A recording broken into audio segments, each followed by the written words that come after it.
Bienvenue dans cette découverte des conditions de base nécessaires à la guérison, après avoir établi que le corps est conçu pour se guérir lui-même. Je vais commencer par le chapitre 12 de l'Épître aux Romains.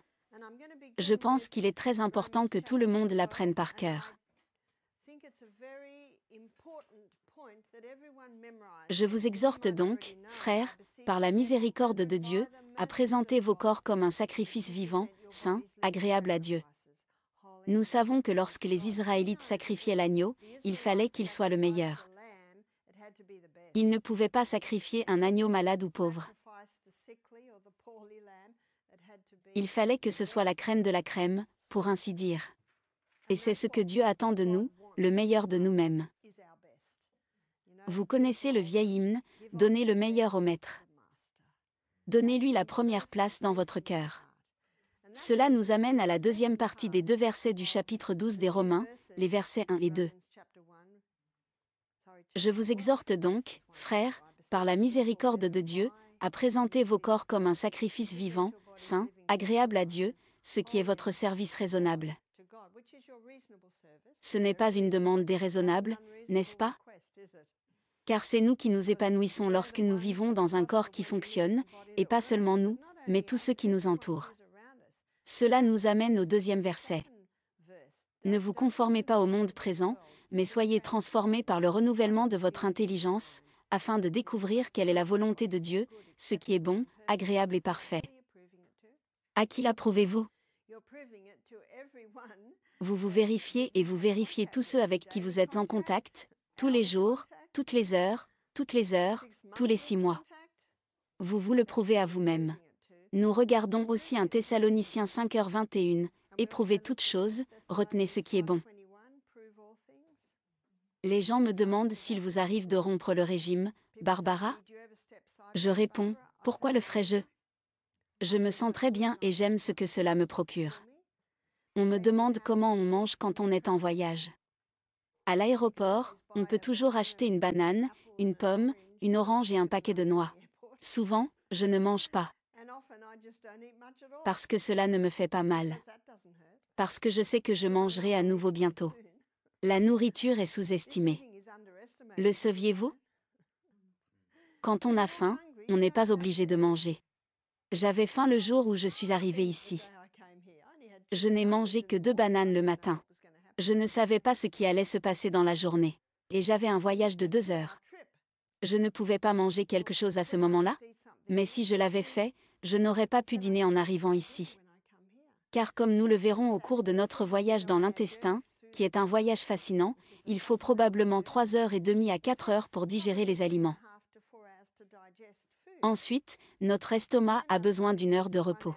Qu'est-ce que j'ai fait? J'ai bu beaucoup d'eau, beaucoup d'eau, beaucoup d'eau. Normalement, je prends mon petit déjeuner à 7 heures et ici, nous prenons notre petit déjeuner à 8h30. À 8h30, mon estomac me supplie. Vous savez ce que je lui dis? Calme-toi, ça vient. Calme-toi et bois un autre grand verre d'eau. Tu n'as pas besoin de manger.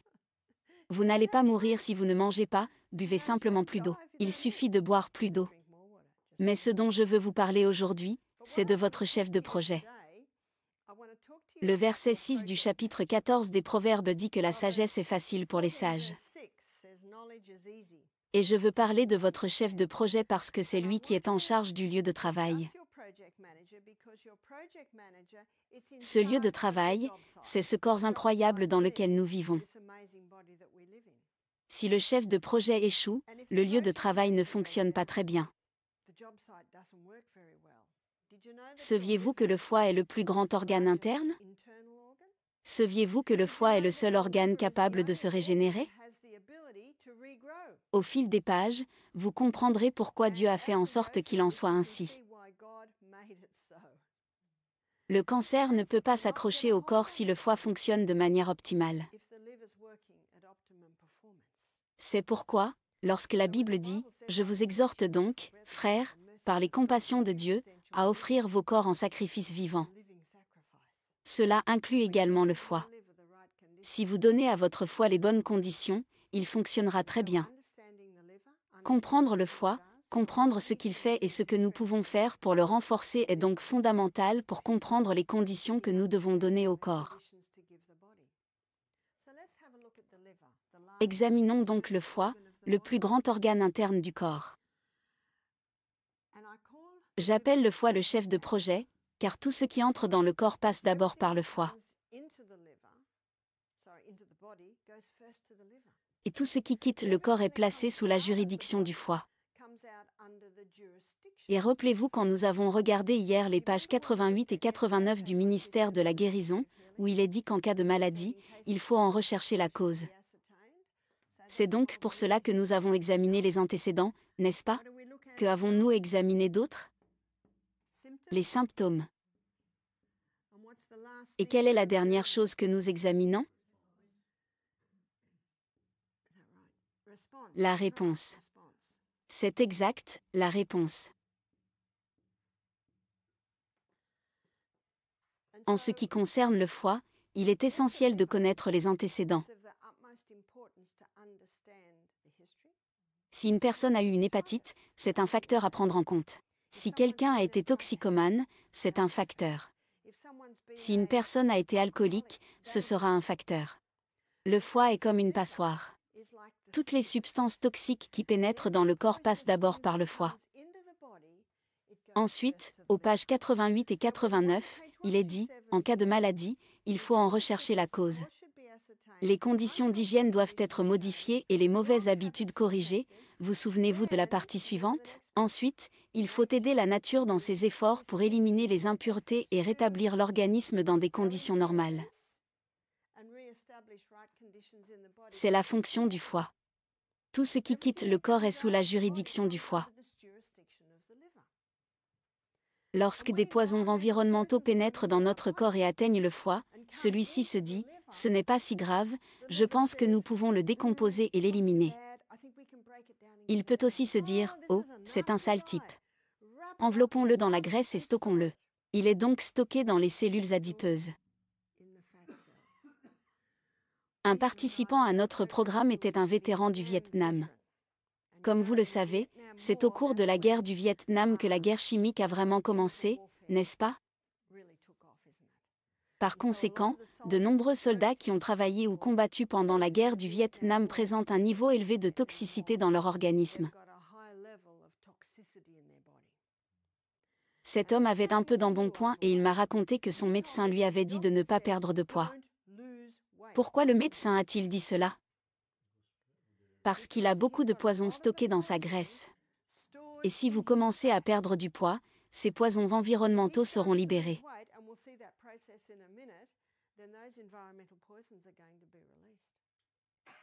Dieu soit loué, le foie est un organe extraordinaire, et il a été conçu pour faire face à cela. Je vais vous montrer comment il s'y prend.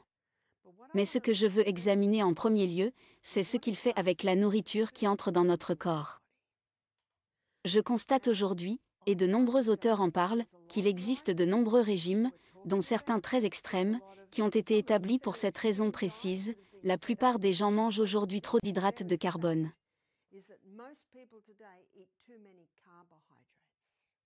C'est pourquoi nous allons nous pencher sur l'évaluation des glucides.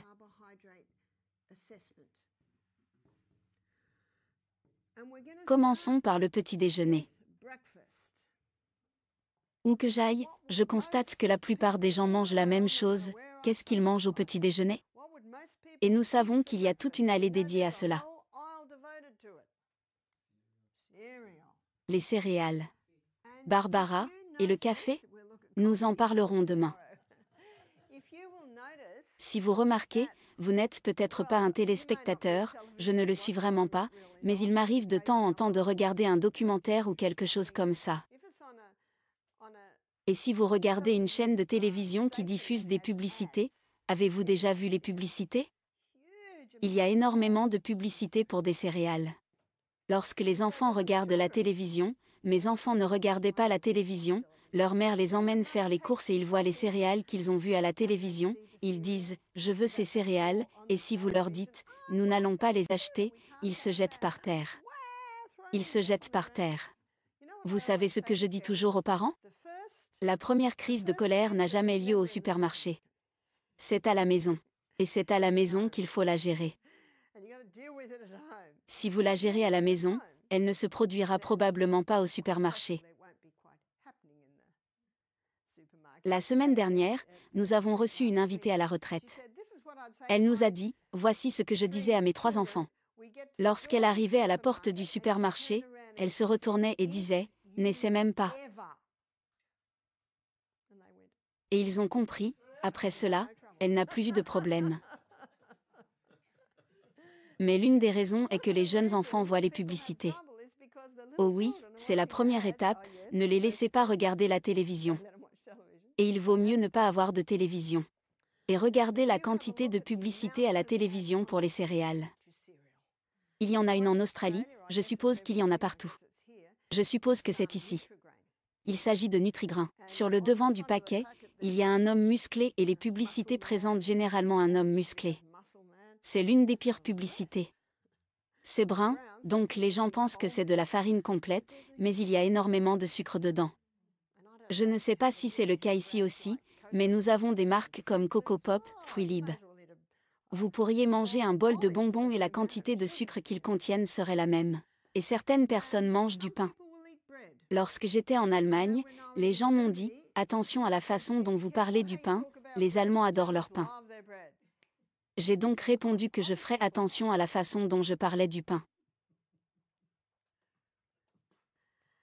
Mais les gens mangent beaucoup de pain, n'est-ce pas? Et comme ces aliments procurent des pics d'énergie rapides et des baisses d'énergie correspondantes, en milieu de matinée, ils se tournent vers les gâteaux, les biscuits, les beignets, etc. Parmi les autres aliments instantanés que les Européens ont introduits en Australie, il y a les pâtes. Je suis de la 5e génération d'Écossais. J'étais donc enfant dans les années 50 et 60 et je n'avais jamais entendu parler des pâtes. Je n'en avais jamais entendu parler. Étant d'origine écossaise, que mangions-nous? Nous avions des saucisses ou des escalopes, de la purée de pommes de terre, des petits pois ou des haricots surgelés tous les soirs de la semaine, sauf le dimanche, où maman cuisinait de l'agneau rôti. Tous les membres de ma famille mangeaient de la même façon, et tous les enfants de l'église presbytérienne où j'allais mangeaient comme ça. Tous les gens que je connaissais mangeaient comme ça. Vous savez sans doute que, je ne sais pas si c'était dans les années 50 ou 40, il était possible d'arriver en Australie depuis l'Angleterre pour 10 livres. Beaucoup de gens ont donc accepté cette offre et sont venus en Australie. Beaucoup de gens en Australie ont donc des ancêtres écossais, irlandais ou anglais. Et, bien sûr, cela a beaucoup influencé notre cuisine. Les gens disent, qu'est-ce que la cuisine traditionnelle australienne? C'est une combinaison de nombreuses cultures différentes, mais c'est surtout l'influence du Royaume-Uni. Les Européens ont également fait découvrir aux Australiens la pizza, un autre aliment riche en glucides. Le riz aussi. Sans oublier les pommes de terre. Ce sont tous des aliments riches en glucides. Enfin, l'acide cristallisé pur extrait de la canne à sucre est certainement le dernier et le plus faible en termes de valeur nutritionnelle. Seriez-vous d'accord avec moi pour dire que l'homme moyen en mange beaucoup? Oui, beaucoup. Tous ces aliments sont décomposés en glucose dans le tractus gastro-intestinal. Nous examinerons ce processus en détail au cours de notre voyage dans l'intestin. Passons à la CDB et voyons ce qui se passe. Voici donc notre cellule, le quartier central des affaires du corps humain. Le glucose quitte l'intestin, entre dans le sang et suit l'autoroute M1 jusqu'au chef de projet. Et c'est ce dernier qui détermine la destination de ce glucose. Et le premier endroit où il va aller, c'est dans la cellule. Ce n'est pas une surprise, n'est-ce pas? Le glucose va donc dans la cellule. Les élèves, pouvez-vous me dire quelle hormone est nécessaire pour le faire entrer dans la cellule? L'insuline. Donc, l'insuline, et nous allons l'étudier un peu plus en détail. Le glucose entre donc dans la cellule. Lorsqu'il entre dans la cellule, il suit une voie en 20 étapes. Il s'agit de la voie glycolytique. C'est une voie qui n'utilise pas d'oxygène, c'est donc la voie anaérobie. J'en ai parlé un peu hier et j'ai dit que j'entrerai dans les détails aujourd'hui. Cette voie en 20 étapes fournit 2 unités d'énergie. Le résultat final de la voie métabolique en 20 étapes est une forme chimique du glucose appelée pyruvate. Le pyruvate est la forme chimique du glucose. Il est introduit dans ce que l'on appelle communément la centrale électrique de la cellule. Il s'agit du cycle de Krebs, qui se trouve dans les mitochondries. Il s'agit d'une voie en 8 étapes. Il s'agit d'une voie aérobie, ce qui signifie qu'elle utilise de l'oxygène. Cette voie fournit 36 unités d'énergie. Quelle différence! Notre corps compte 100 milliards de cellules. Et nous en avons 1 trillion dans notre cerveau. Comment votre cerveau va-t-il se comporter lorsque vous avez suffisamment d'oxygène pour vous fournir ce type d'énergie? Ouf! C'est pourquoi nous faisons une pause toutes les heures. Et c'est pourquoi j'ai encouragé tout le monde à sortir pour respirer profondément et s'oxygéner. Faites même 3 fois le tour de la maison pour que vos cellules cérébrales fournissent ce type d'énergie.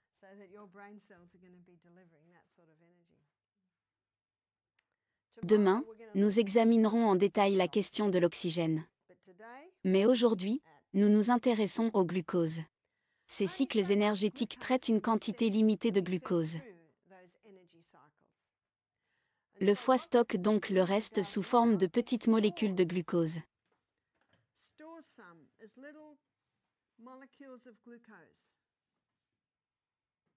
Ces petites molécules de glucose sont appelées glycogènes. Le glycogène est le nom donné aux réserves de glucose à libération rapide.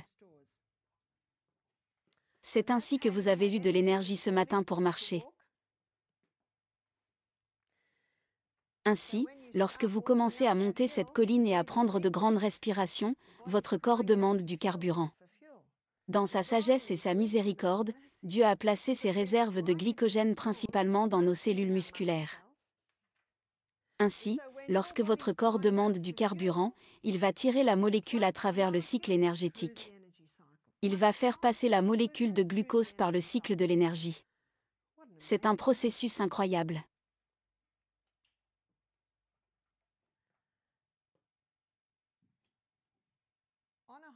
Dans le cas d'un régime riche en glucides, il reste encore du glucose. Le foie va le stocker dans le dépôt de carburant le plus impressionnant de l'organisme. Il s'agit de la graisse.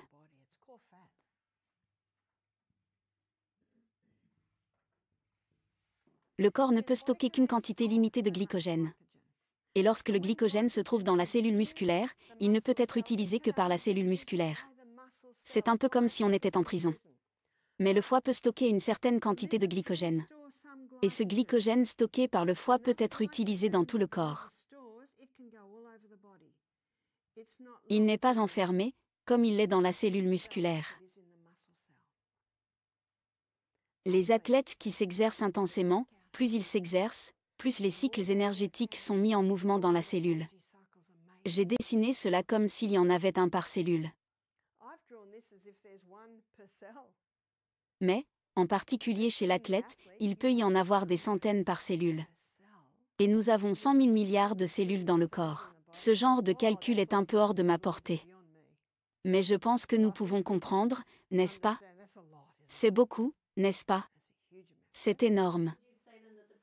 Barbara, vous voulez dire que l'exercice physique stimule la transformation aérobie du glucose? Eh bien, il est simplement stocké sous forme de glucose, mais lorsqu'il est utilisé ensuite. Exactement, tu as raison, je comprends ce que tu veux dire. En raison de l'exercice, il descend directement dans le système aérobie.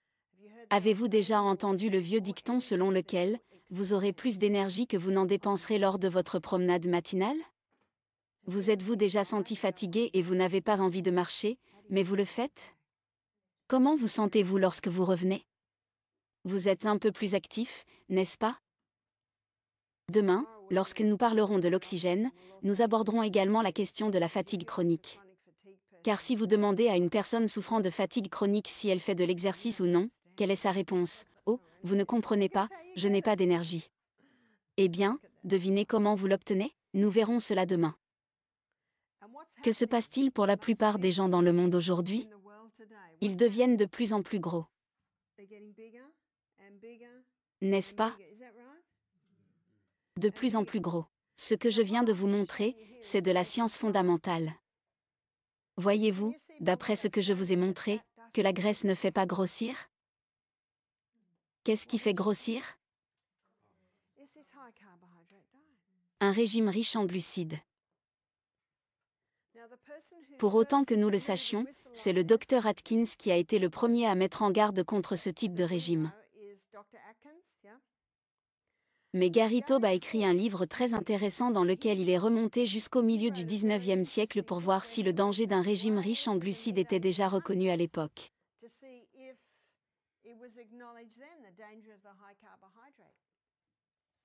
Il raconte l'histoire d'un homme appelé William Banting. Nous sommes au milieu du XIXe siècle. William Banting a consulté un médecin célèbre, Claude Bernard. Claude Bernard était un contemporain de Pasteur et d'Antoine Beauchamp. Claude Bernard croyait, comme Antoine Beauchamp, au cycle de la vie, au pléomorphisme, à la multiplicité des formes. Il n'était pas d'accord avec Pasteur. De nombreux scientifiques se sont opposés à lui parce qu'ils se sont rendus compte qu'il ne donnait qu'une partie de l'équation. Ainsi, William Banting est allé voir Claude Bernard parce qu'il voulait perdre du poids. Il était un peu en surpoids. À l'époque, on appelait cela des amidons. Aujourd'hui, nous les appelons glucides, n'est-ce pas? Claude Bernard a donc demandé à William Banting d'arrêter de manger des glucides. Que mangeait-il alors? Il mangeait beaucoup de légumes.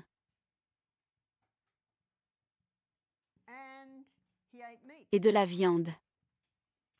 Et en mangeant de la viande, il mangeait aussi beaucoup de graisse. De la viande, du beurre, de la crème, du fromage, des œufs, tout cela. C'est le régime que Claude Bernard recommandait à William Banting. Son poids s'est effondré. Pourquoi? Si vous ne mangez pas d'aliments qui libèrent rapidement du glucose, votre foie peut convertir vos réserves de graisse en glucose et votre foie peut convertir les protéines et les graisses en glucose. Vous avez donc beaucoup d'énergie stockée.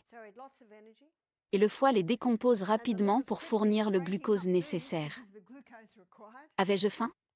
Non. 3 éléments permettent aux aliments de rester plus longtemps dans l'estomac.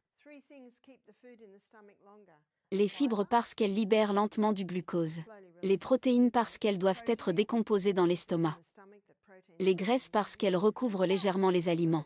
Il faut donc un peu plus de temps pour les décomposer. Et c'est très bien ainsi. Comme vous le verrez, il faut laisser 5 à 6 heures entre les repas. Laissons l'estomac faire son travail. Il m'arrive de parler à mon mari en fin de journée. Et là, je parle à la fin de la journée, parce que la fin de la journée en Australie, c'est maintenant. Et mon mari me dit, « Barbara, j'avais une tâche de 2 heures à faire aujourd'hui, mais j'ai eu beaucoup d'interruptions. J'ai reçu des appels téléphoniques. Des gens sont venus au bureau, et cette tâche de 2 heures a pris 8 heures. Vous savez que c'est ce qui se passe avec la digestion? Vous savez que c'est ce qui se passe avec la digestion, si vous prenez un repas et que vous ajoutez quelque chose d'autre un peu plus tard, la digestion s'en trouve ralentie. Nous y reviendrons plus en détail lorsque nous nous pencherons sur l'intestin. La plupart des régimes amaigrissants se composent d'une galette de riz au petit déjeuner, d'un demi-pamplemousse et d'un peu de fromage sans matière grasse. Au déjeuner, 2 galettes de riz avec du fromage sans matière grasse, une tranche de tomate et de la laitue. Comment se porte cette personne le 3e jour? Elle dit simplement, « Poussez-vous, je vais manger ». Saviez-vous que la faim est la pulsion la plus forte du corps humain? Nous connaissons des histoires tragiques, notamment lorsque l'armée romaine assiégeait Jérusalem, des mères mangeaient leurs propres enfants. Et vous savez ce que nous avons pensé? Nous ne ferions jamais cela. Cela nous indique que la pulsion la plus forte du corps humain est la faim.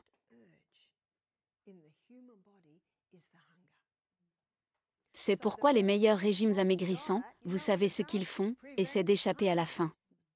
C'est pourquoi ces régimes sont ridicules. Ils créent la faim.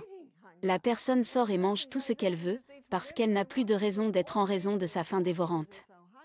Elle reprend alors tout le poids qu'elle a perdu ces derniers jours, et même plus. Claude Bernard était un homme intelligent qui connaissait la science. Il a donc soumis William Banting à ce régime. William Banting était très heureux parce qu'il perdait du poids. Il avait de l'énergie. Il n'avait jamais faim. Il a donc écrit un article intitulé « Le régime Banting ». C'était un homme d'affaires avisé. Il l'a publié au grand jour. Aujourd'hui, nous dirions que c'est devenu viral, à tel point que les gens se regardaient les uns les autres et se disaient « Vous suivez un régime, oui, quel genre de régime suivez-vous? Je suis le régime Banting. » Barbara, en Suède, je pense que c'est l'origine de l'expression « ban ».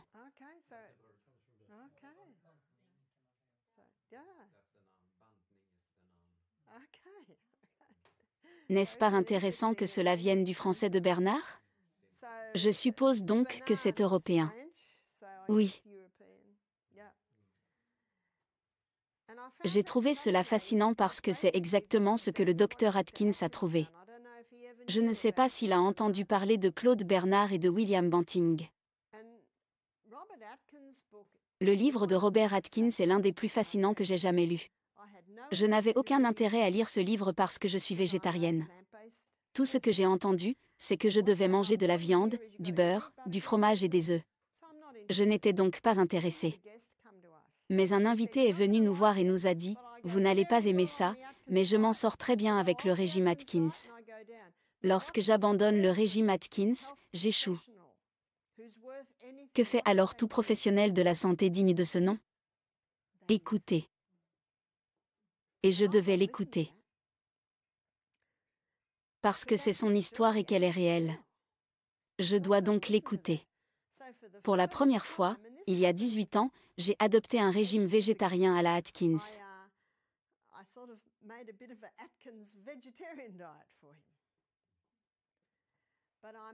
Mais je me suis demandé pourquoi cet homme s'en sortait si bien avec le régime Atkins.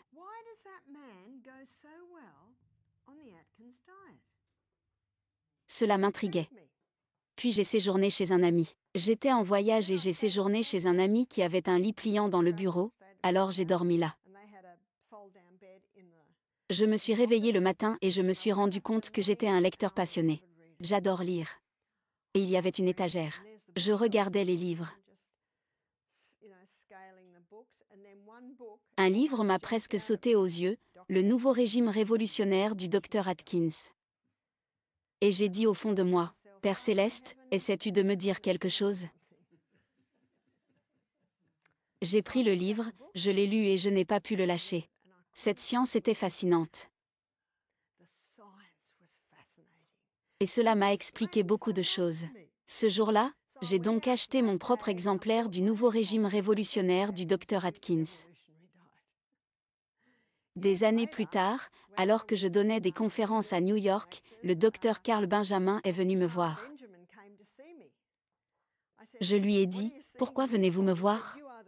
Il m'a dit, « Vous êtes le premier nutritionniste à ne pas avoir critiqué Atkins. » Il m'a dit, « J'ai été l'un des patients d'Atkins. » C'était dans les années 80. Cela m'est donc arrivé il y a 15 ans. Cet homme allait avoir 80 ans. Il m'a dit, j'étais diabétique, j'étais en surpoids. J'ai donc opté pour le régime Atkins, car j'avais essayé tous les autres. Il m'a dit, Atkins m'a débarrassé des glucides, c'était un homme bien. En disant cela, il avait l'air d'avoir des remords. Il m'a dit, écoute, je veux que tu manges de la viande. J'étais désespérée, alors je l'ai fait, et les kilos en trop ont disparu, tout comme mon diabète. Puis il m'a dit, maintenant, je viens vous voir parce que j'ai de l'arthrite. Et je sais que c'est à cause de la viande, de l'acidité élevée. Pouvez-vous me montrer ce qu'il faut faire, s'il vous plaît? Et c'est ce que j'ai fait. Au début, le docteur Atkins a commencé par perdre du poids. Il le dit d'ailleurs dans son livre, et ses résultats ont été étonnants. Il a donc commencé à faire suivre ce régime à tous ses patients. Les résultats ont été étonnants. On estime à 11 millions le nombre de personnes qui ont bénéficié de son régime. Avant de protester, laissez-moi terminer mon illustration.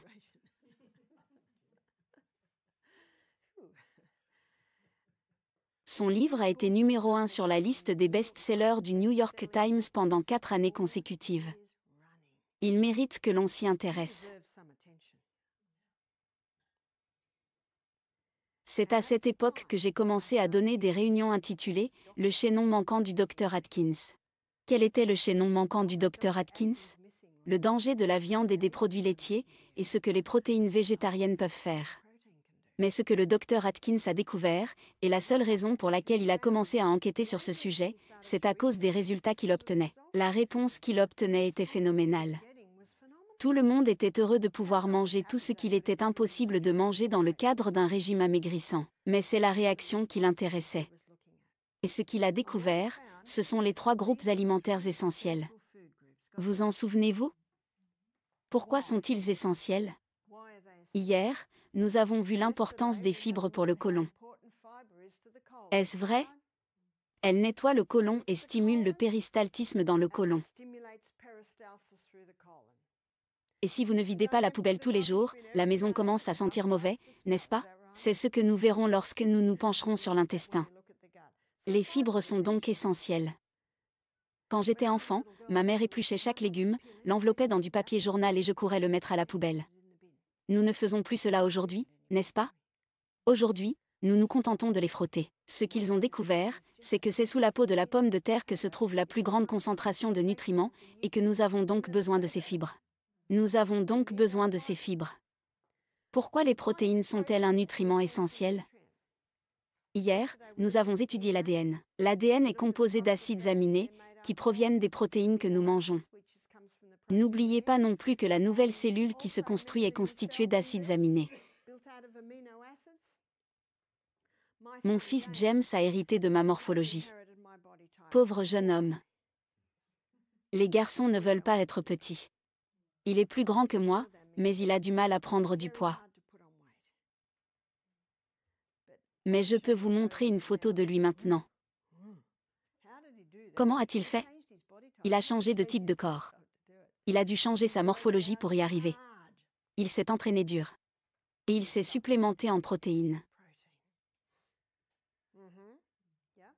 Barbara, combien de grammes recommandez-vous pour un homme adulte? Pour une femme comme moi, la quantité quotidienne recommandée est d'environ 65 grammes de protéines par jour.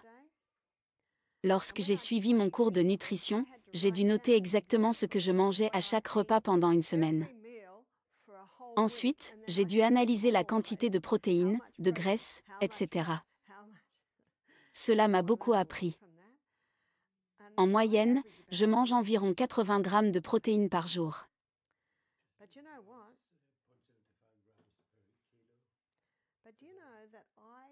Mais je me sens bien comme ça.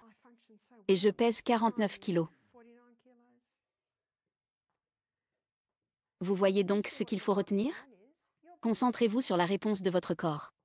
Et j'ai mangé encore plus de glucides pendant que j'allaitais ou que j'étais enceinte, c'est-à-dire pendant 14 ans. Revenons à la raison pour laquelle les glucides sont essentiels. 50% de la membrane qui entoure chaque cellule du corps est constituée de protéines, ce qui est très important. Savez-vous ce que cela signifie? Je viens de vous donner la base scientifique. Nous ne pouvons pas fonctionner sans les bonnes protéines. Nous ne pouvons pas guérir sans les bonnes protéines. Voyez-vous cela? Mon fils James m'a dit, « Maman, bodybuilding.com dit exactement la même chose que toi. Fibres, protéines et graisses. » Les graisses sont-elles essentielles? Oui, elles le sont. Pourquoi sont-elles essentielles?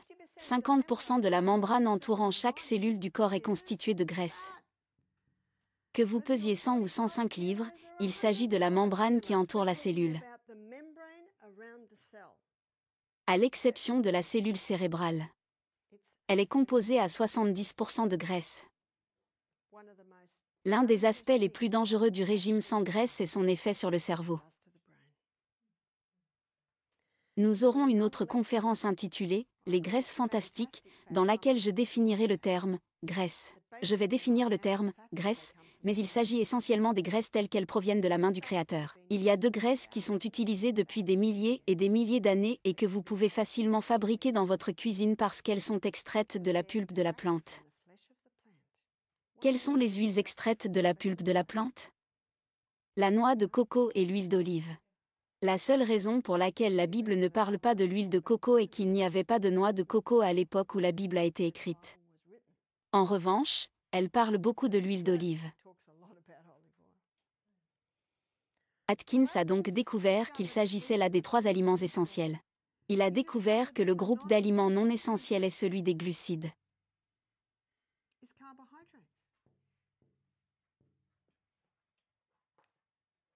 C'est choquant, n'est-ce pas? Il existe une série de documentaires en Australie. Elle s'appelait autrefois Catalyst. Elle a réalisé d'excellents documentaires. Ils ont fait toute une série sur les microbes de l'intestin. Puis ils ont fait une autre série intitulée « Fat or Fiction ».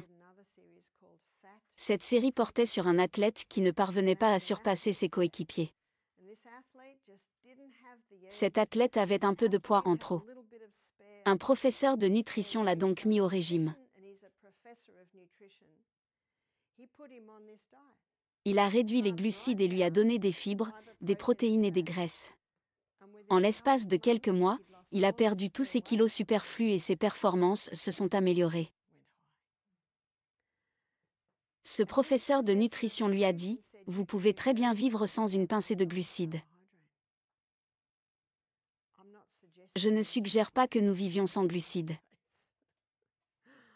Je donne ces exemples en réponse à ce régime riche en glucides pour nous ramener ici.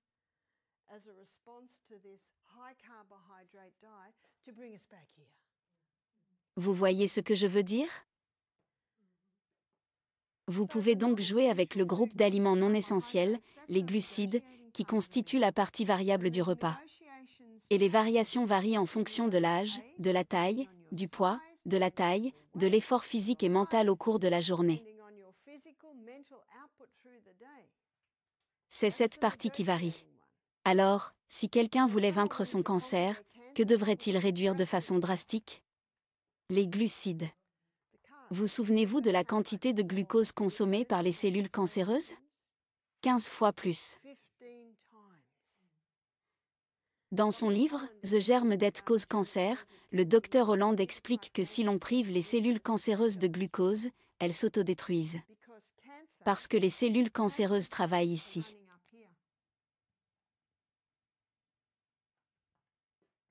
Vous vous souvenez qu'elles détestent l'oxygène? Et cette voie est très rapide. Alors que cette voie est beaucoup plus lente. Ainsi, lorsque vous privez les cellules cancéreuses de glucose, elles s'autodétruisent. Un étudiant pourrait dire « Barbara, toutes les cellules ont besoin de glucose. » Oui, c'est vrai, mais c'est un moyen plus lent et vous pouvez attendre d'obtenir du glucose à partir de légumes, de légumineuses.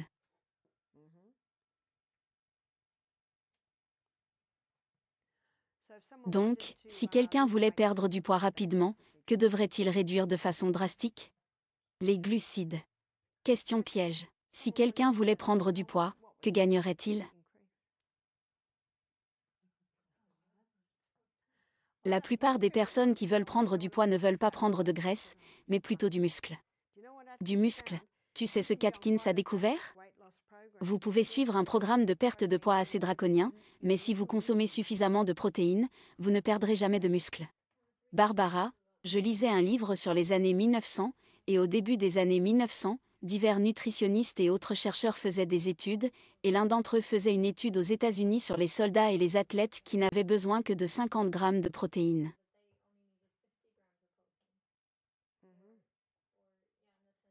Eh bien, cela pourrait aussi être dû au fait que, comme je vais vous le montrer dans un instant, il y a une énorme différence entre les protéines végétales et les protéines animales.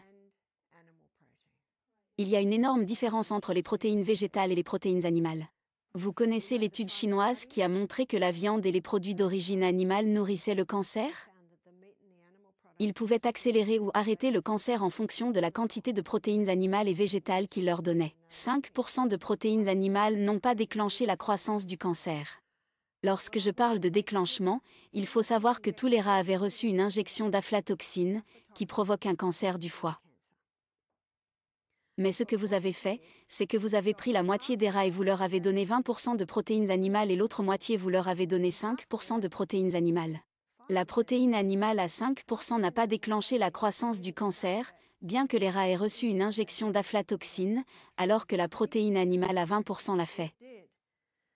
On a également découvert que 20% de protéines végétales ne déclenchaient pas le cancer, c'est-à-dire qu'elles ne le nourrissaient pas. Il y a donc une grande différence entre les protéines animales et végétales, comme je vais vous le montrer. Mais avant cela, si quelqu'un voulait vaincre son diabète, que devrait-il réduire de façon drastique?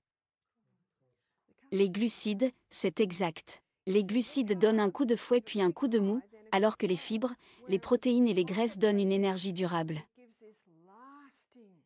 Vous voyez? C'est une information importante pour la semaine prochaine, lorsque vous commencerez à suivre vos propres programmes. En fait, vous pourriez même commencer à les mettre en œuvre dès maintenant pour le diabète, un programme de lutte contre le cancer ou un programme de perte de poids.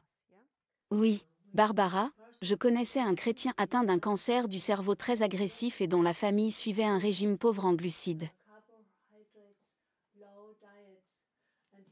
Il a été opéré en août dernier, mais le cancer est revenu, alors je lui ai dit de ne pas manger autant de viande, mais peu de temps après, il est mort. Peu de temps après, il est décédé.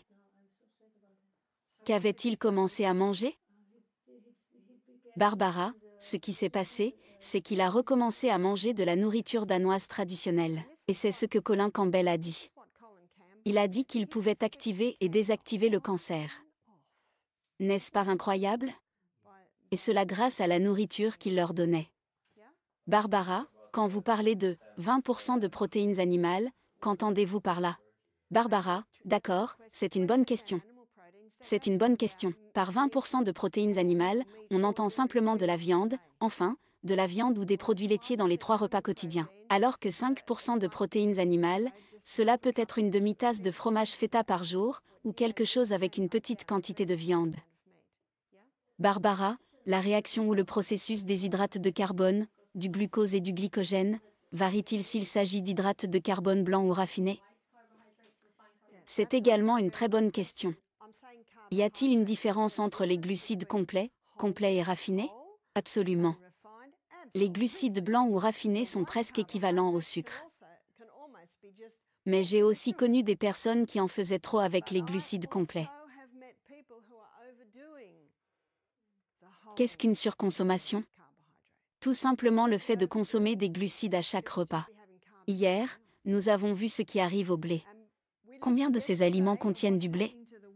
Du blé, du blé, du blé, du blé, du blé, du blé. Cela soulève un autre problème. Comment cela est-il possible dans le cadre d'un régime à base de plantes? Voyons cela de plus près. Reprenons la Genèse 1h29, où Dieu dit à Adam et Ève ce qu'ils doivent manger. Jetons un coup d'œil à la nourriture. Nous allons examiner la teneur en protéines. Et nous allons regarder la teneur en hydrates de carbone. Le texte dit « toute plante qui produit des graines ». Qu'est-ce qu'une plante à graines? Une plante à graines est une céréale. Une plante à graines est une légumineuse. Une plante à graines est une graine.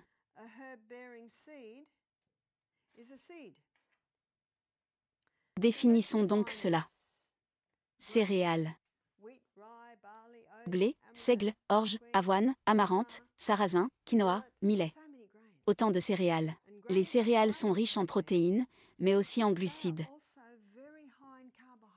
Et quelle est la part des céréales dans notre liste de glucides? Les céréales, les céréales, les céréales, les céréales, les céréales, les céréales, les céréales, les céréales. La plupart. Qu'en est-il des légumineuses? Ce sont les pois chiches, les fèves, les haricots noirs, les haricots cannelloni, les lentilles. Nous en avons tellement. Aujourd'hui, on peut trouver environ 5 types de lentilles différentes. Autant de légumineuses. Les légumineuses sont riches en protéines et ont une teneur moyenne ou faible en glucides. Vous pouvez également obtenir cette information, que je viens de puiser dans l'Almanach de la nutrition, qui répertorie la quantité de protéines, de glucides et de lipides contenus dans chaque aliment. Les légumineuses contiennent environ un tiers des glucides contenus dans les céréales.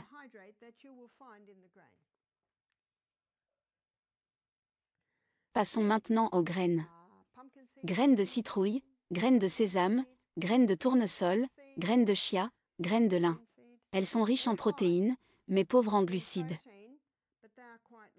Dieu dit alors, « Voici, je vous donne toute plante portant semence, qui est à la surface de toute la terre, et tout arbre ayant un fruit portant semence, ils vous serviront de nourriture. » Quel est le fruit qui porte une graine?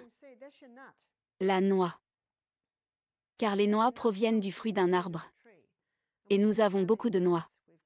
Nous avons le macadamia, la noix de cajou, l'amande, le brésil, la noisette, la noix de pécan. Nous avons beaucoup de noix. Les fruits à coque sont riches en protéines et pauvres en glucides. N'oubliez pas que la cacahuète n'est pas un fruit à coque, mais une légumineuse. Nous en avons parlé hier. Donc, pour vous assurer d'obtenir vos 3 éléments essentiels et de ne pas abuser des éléments non essentiels, je vous suggère d'augmenter la part des légumineuses, des noix et des graines dans votre repas. Et de diminuer la part des céréales dans le repas. C'est une façon simple de procéder. Les glucides ne sont pas mauvais. Je dois vous le dire, car certaines personnes m'ont dit que Barbara affirme que les glucides sont mauvais. Ce n'est pas le cas. C'est seulement lorsqu'ils sont trop cuits et raffinés. Comprenez-vous cela? C'est seulement quand ils sont trop cuits et raffinés qu'il y a un problème, d'accord? Barbara, et le quinoa? Bien sûr qu'il s'agit de quinoa. Le quinoa est excellent. Le millet est excellent. Mais dans tout, il faut un équilibre, d'accord, Barbara, et je suppose aussi, comme nous en avons parlé hier, les formes hybrides. Oh oui, les formes hybrides apportent un autre problème, tout comme les insecticides et les fumigations apportent d'autres problèmes. Tout à fait, tout à fait. N'oubliez donc pas qu'il s'agit de la partie variable de l'alimentation. Je mange beaucoup moins de glucides maintenant parce que je n'allaite pas et que je ne suis pas enceinte. J'ai une alimentation très riche en fibres et je mange généreusement des protéines et des graisses saines. Ce n'est pas comme si je buvais une tasse d'huile d'olive par jour. Je limite ma consommation de fruits à coque à environ 8 par repas, voire 8 à 10 par repas. On peut en faire trop avec les noix, car ce sont des aliments très concentrés. Je mange très généreusement des légumes secs, et je le fais parce que c'est tellement bon. Mon poids reste le même. J'ai beaucoup d'énergie. Je dors très bien. Que dit la Bible dans 1 Thessaloniciens 5h21? Examinez tout, retenez ce qui est bon. Retenons ce qui est bon. Si vous avez un problème de levure, si vous voulez perdre du poids, si vous avez un cancer quelconque, réduisez radicalement votre consommation de glucides. Et n'oubliez pas que ce n'est pas pour toujours. C'est seulement jusqu'à ce que vous ayez surmonté votre problème. Michael et moi ne mangeons pas de céréales cuites au petit déjeuner parce que Michael avait un grave problème de levure. Lorsque j'ai épousé Michael, il avait 40 ans et souffrait d'un terrible cas de candidose sur les orteils et dans les parties intimes. Lorsque j'ai examiné ses antécédents, j'ai certainement vu les symptômes. Je me réveillais la nuit parce qu'il se grattait et je me suis penchée sur ses antécédents. À l'âge de 30 ans, je crois, il voulait se faire arracher sa dent de sagesse, qui lui faisait mal. Elle lui faisait mal. Aujourd'hui, nos mâchoires ne sont pas aussi grandes que Dieu l'aurait voulu, alors beaucoup de gens doivent se faire arracher leurs dents de sagesse. Il a essayé de le faire à peu de frais. Il est allé à l'hôpital et a demandé à des étudiants de le faire. Ils l'ont anesthésié et ont retiré la dent, mais en ouvrant sa mâchoire, ils l'ont fracturée. Il décrit comment son visage est devenu de plus en plus enflé, jusqu'à ce qu'il soit difficile de le reconnaître. L'infection était évidente, lorsqu'il pressait ses joues, le pus jaillissait comme une source. En désespoir de cause, il a appelé un ami pour le secourir, et lorsque celui-ci est arrivé, il n'a pas pu le reconnaître, choqué par la transformation physique de Michael, qui était auparavant grand et mince. Il l'a ramené chez lui. Un voisin âgé qui l'observait lui a dit « Il faut l'emmener chez le médecin, il est en train de mourir ». Elle l'a donc emmené chez le médecin, qui l'a mis sous antibiotiques très puissants, ce qui lui a probablement sauvé la vie. Mais 10 ans plus tard, il a de terribles problèmes de candidose. Michael adorait le miel et les céréales au petit déjeuner, ainsi que beaucoup de fruits. Il ne s'est pas rendu compte qu'il nourrissait son muguet, même si tout était sain. Barbara, qu'est-ce que la candidose? La candidose est une prolifération fongique entre les orteils, mais aussi entre les jambes. Où les moisissures aiment-elles se développer dans votre maison? Dans les endroits humides et sombres. Elle se développe également sur le corps, dans les endroits humides et sombres. Je l'ai donc soumis à un régime assez strict. J'ai réduit le taux de glucose autant que possible et j'ai utilisé de l'huile d'arbre à thé sur mes orteils. Nous avons réussi à maîtriser la maladie, mais elle réapparaissait de temps en temps. Je lui ai alors dit, je vais te soumettre à un régime très strict, je veux m'en débarrasser complètement. Et c'est un très bon mari. Il fait tout ce que je lui dis de faire. Il fait même de la musculation en mon absence. Je suis impressionnée. Il nous a fallu 3 ans d'entraînement avant qu'il ne se joigne à nous. Mais maintenant, il fait de l'exercice parce qu'il a essayé lui-même. Je l'ai donc soumis à ce que nous appelons le régime marteau, qui est en fait le régime pour vaincre le cancer. Pas de fruits, pas de sucreries. Il ne mangeait que des légumes, beaucoup de légumes, des légumineuses à chaque repas. Il adore les avocats. Il peut en manger beaucoup, on l'appelle aussi avocat. Il a suivi ce régime pendant 6 semaines. Au début, il se plaignait un peu, mais après quelques jours, il a commencé à l'apprécier. À la fin des 6 semaines, il m'a demandé s'il pouvait continuer à manger comme ça et je lui ai répondu que oui. Aujourd'hui, 10 ans plus tard, je lui prépare chaque matin une petite casserole de légumes, oignons, carottes, brocolis et choux-fleurs. Pendant la cuisson, je rince mes légumineuses qui ont cuit lentement.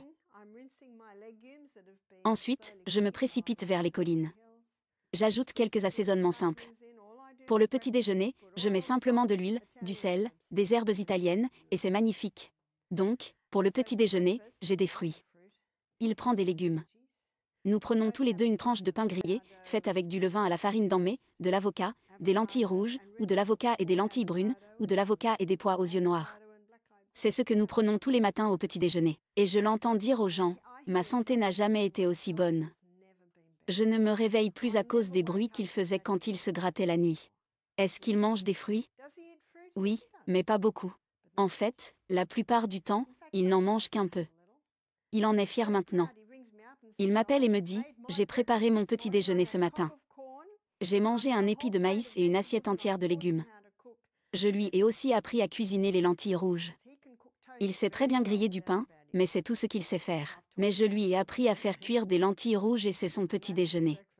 Parfois, nous prenons le petit déjeuner avec les invités et il mange généralement une salade de fruits et du riz cuit dans du lait de noix de cajou.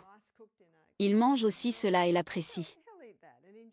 Mais je pense que s'il avait à nouveau ce niveau élevé de sucre, je ne serais pas surprise qu'il recommence à se plaindre.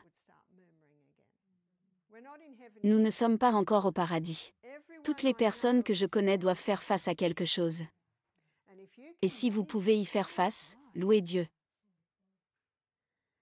La médecine nous a appris, vous avez un problème? Allez chez le médecin, prenez des médicaments, et les symptômes disparaissent, mais êtes-vous guéri? Non. Les médicaments stoppent la maladie, mais tout revient encore plus mal. Si vous pouvez le supporter, vous vous en sortez très bien. Il est donc important de faire passer ce message à vos visiteurs médicaux, nous pouvons vous aider à gérer cette maladie de manière à ce que les symptômes soient maîtrisés. Barbara. J'ai une question à ce sujet. Nous avons un ami de l'église, il mange beaucoup de fibres, de protéines et de graisses, mais il ne mange pas de légumes et de légumineuses, que se passe-t-il dans ce cas? Nos légumes sont votre principale source de minéraux. Et les minéraux sont très importants. J'étais récemment à une retraite de santé et le propriétaire de l'endroit a entendu cela. Au repas suivant, il s'est assis devant une grande salade de légumes et de légumineuses. Sa femme lui a dit, « Cela fait 10 ans que nous essayons de lui faire manger cela. » Il a souri. Il a dit, « Je vais en manger maintenant parce que je viens d'entendre pourquoi. » Je viens d'entendre pourquoi. Nous allons faire une pause, mais je vais vous raconter une autre histoire. Il s'agit d'un homme qui pesait environ 180 kilos. Je lui ai demandé, « Avez-vous déjà suivi un régime ?» Il m'a répondu, oui, j'ai suivi le régime Atkins et j'ai perdu 17 kilos. Il m'a répondu, oh mon Dieu, je n'en pouvais plus. Je lui ai demandé, que mangiez-vous? Il m'a répondu, de la viande, du beurre, de la crème, du fromage, des œufs. Et des légumes? Il a dit, non. Je lui ai dit, tu n'as pas entendu dire qu'il faut manger 3 tasses de légumes par jour dans le cadre du régime Atkins? C'est la seule raison pour laquelle ce régime était efficace. Je lui ai demandé, avez-vous lu le livre? Il m'a répondu, oui. Je lui ai demandé, avez-vous lu cette partie? Il m'a répondu, non, j'ai raté cette partie. C'est un point important. Et le docteur Carl Benjamin, dont je vous ai parlé, qui m'avait consulté pour savoir comment il pouvait adopter un régime à base de plantes, a également déclaré, je pense que si le docteur Atkins avait lu l'étude sur la Chine, il serait devenu végétarien. C'est un point intéressant.